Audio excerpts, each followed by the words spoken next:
The High Court, when the Congress party went to the High Court observed that the Congress party, that is the INC, failed to establish the material basis of satisfaction note, saying it's not founded on any material evidence or documentation. The High Court had also observed that there has been escapement. I'm using my words carefully. The High Court had observed that there has been escapement of income approximately to the tune of 520 crore. Now, will it be wrong to say that the Congress party is completely clean on this issue? Pankaj. See, I would say that Congress should follow legal procedures and fulfill its tax obligation. Why only Congress or the parties in opposition? Everyone, and more so the ruling parties, Vermaji's party, also must fulfill its tax accountability. But there is no tax liability on BJP because there is no notice for paying dues has been served. No notice is served because it is a most centrally political party. Income Tax Department has seized the accounts of the Congress party, taken out 135 crores from the accounts. Even after this recovery, a notice for the recovery of 1,823 crores has been sent. The treasurer of the Congress party, Ajay Makan, has said that with the same formula, income tax authorities need to recover 4,600 crore rupees from the BJP as penalties for 7 years. So when you target selectively, is it not the tax terrorism? What else it is? It's not a fiction. The hard facts are before everyone. Even if the Congress has defaulted in filing the income tax returns in time, and for that it has to pay the penalties, fine, you have recovered that.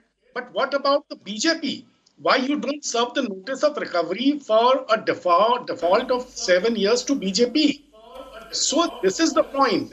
You are selective. That is the point. I don't know whether there's been any default. I don't know whether there's been any default, but let me ask the question to Subrashta. Subrashta, see, the argument has always been the agencies don't go after BJP leaders. Many BJP leaders / NDA leaders now have been under scanner. They've either had the cases go cold or closed. Cold or closed. Recent case of Praful Patel. Right, we've tracked that case very closely. And the argument is, of course, it's selective. There's also a perception attached to it. How do you see that, Subrashta, play out in this election? I completely understand where the opposition is coming from.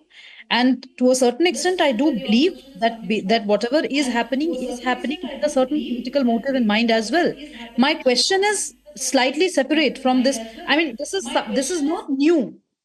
This is not new that we are seeing that whosoever is in power has been uses agencies under its disposal to settle political scores. My question to the opposition is, and everybody who is debating this is, why are we acting so baffled as if this hasn't happened in the past? As if this is some new phenomena that is happening in this country. Why do you want to capture power in the very first place? One of the reasons that you want to be in a position of authority is to show that you are in a position of authority. Power is all about optics. If the Congress party is in power today, they will do exactly the same thing that the BJP is doing. Did they not do it? Did they not do the same in the past? Is Mamata Banerjee not doing the same in Bengal? So these are questions. I don't understand why is the opposition trying to create a political narrative out of rhetoric. Of course, it's a problem. And of course, charges of selectivism are true in certain sense.